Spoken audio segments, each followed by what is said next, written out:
Seja muito bem-vindo à nossa Escola Bíblica Modular. E hoje nós estaremos falando sobre o Pentateuco. Solta a vinheta aí.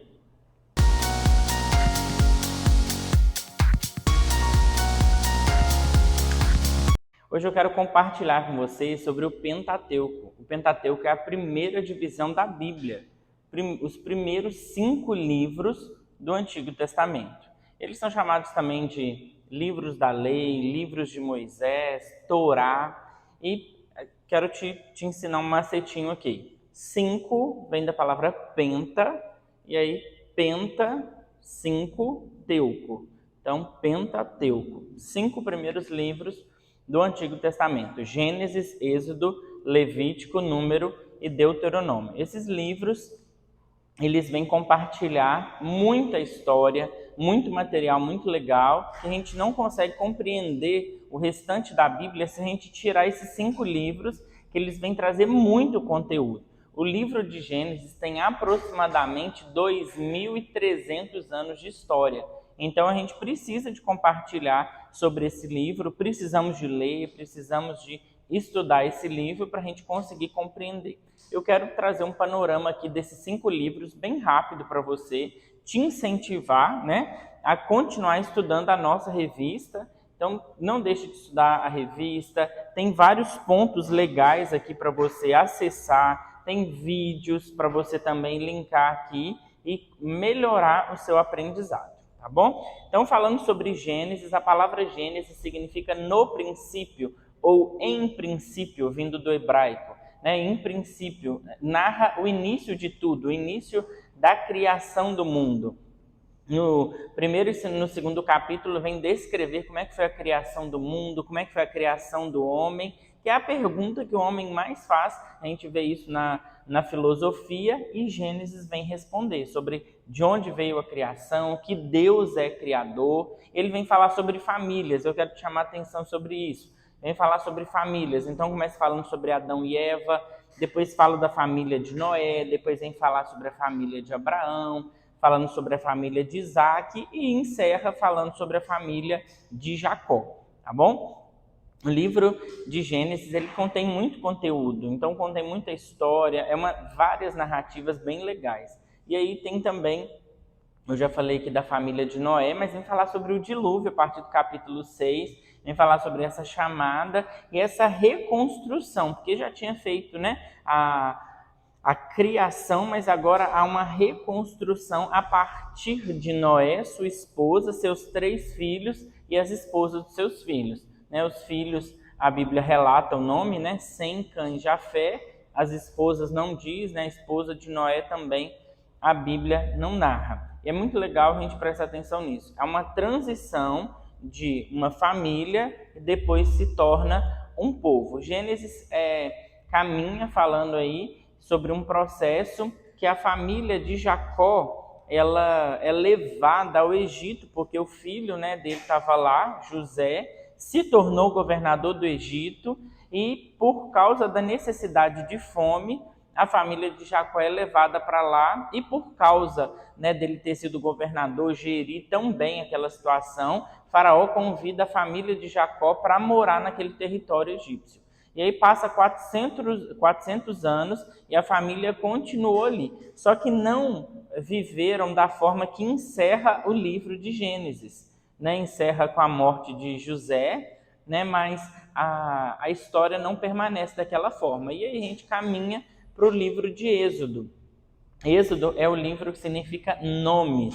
Vem compartilhar os nomes do povo de Deus, as pessoas que morreram ali no Egito, que sofreram a escravidão. Mas Deus, no início do capítulo ali de Êxodo, vem falar sobre a libertação do povo, vem falar sobre um líder que ele levanta, que é Moisés. Moisés é instrumento de Deus para tirar o povo do Egito depois de 400 anos de sofrimento. E, nós podemos observar, fala sobre a questão da saída e a instituição agora da religião do povo de Deus, que o povo não tinha muitas das vezes identificado da forma que tinha que ser feito. Então, a partir do livro de Êxodo, há uma construção sobre a forma da crença do povo de Deus, da maneira que tinha que ser feito, da maneira que tinha que ser realizados os cultos e a forma de celebração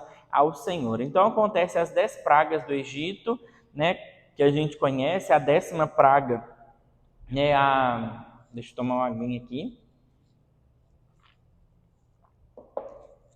As 10 pragas do Egito, e a 10ª é a mais terrível, que é a morte dos primogênitos, mas havia um pacto, um significado ali, né, da 10ª praga.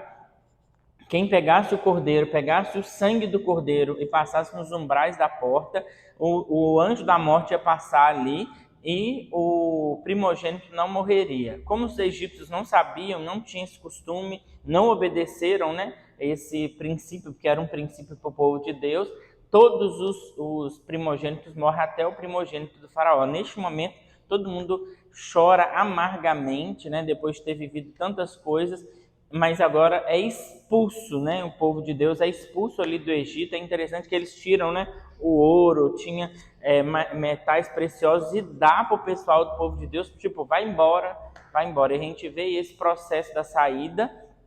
E agora está todo instituindo a religião. E é legal a gente observar isso, porque Deus tinha quebrado sobre as 10 pragas vários costumes pagãos também que o povo de Deus tinha. E agora é instituído novos princípios, né? A partir do livro de Levítico, vem falar sobre purificação, sobre o processo dos levitas, sobre o processo do culto, né? A forma dos rituais que tinham que ser feitos, os rituais que tinham que ser observados, né? As práticas que agora tinham que ser levadas. A gente tem que entender que Êxodo, Levítico, Números e Deuteronômio, o povo de Deus ainda estava no deserto.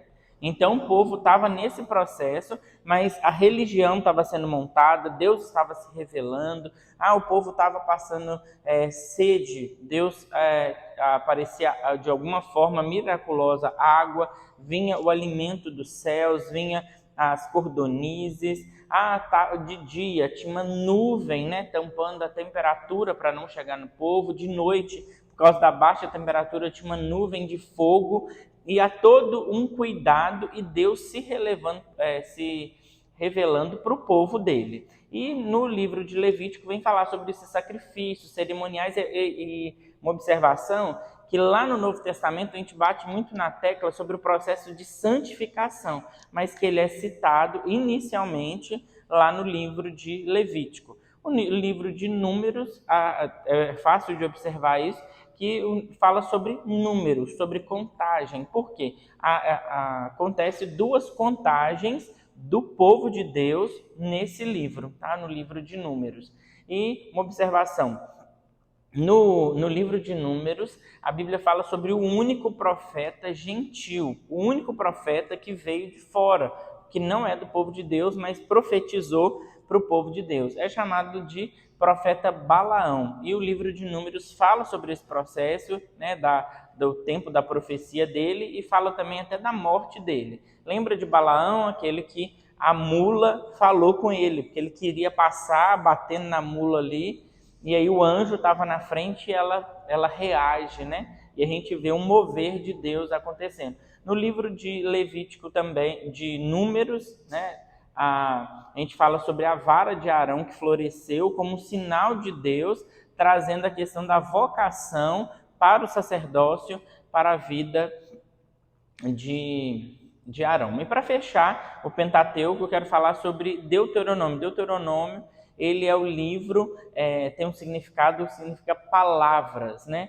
Ele vem da palavra grega Septuaginta, que significa segunda lei. Porque aqui foi repetido todos os ensinamentos, todos os mandamentos, em especial os 10 mandamentos que foi colocado aqui, né, por Deus para o povo, e aqui Moisés repete todo o processo.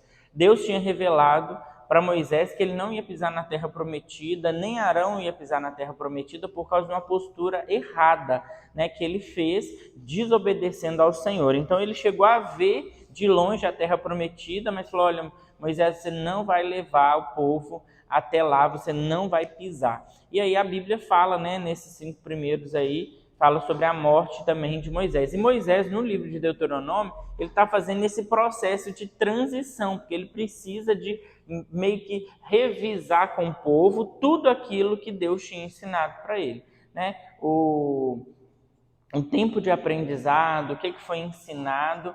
E é legal a gente observar que fala sobre ecologia, fala sobre preservação de animais, fala sobre higiene, fala sobre cuidados com os pobres e os órfãos, e várias observações que Moisés tinha aprendido, já tinha ensinado, mas agora estava repetindo para o povo sempre lembrar que essa é uma metodologia de ensino. Então, mesmo que você já estudou o Antigo Testamento, estude de novo para você continuar aprendendo da palavra do Senhor. A gente fica por aqui. Estamos finalizando mais uma aula. Eu quero te agradecer por ter chegado até no fim do vídeo. Eu quero te incentivar a continuar estudando para aprender da palavra do Senhor. Compartilhe esse vídeo, curta esse vídeo. Se você ainda não é inscrito no nosso canal, se inscreva para você continuar recebendo novidades. E embaixo aqui tem as nossas redes sociais. Nos siga nas redes sociais.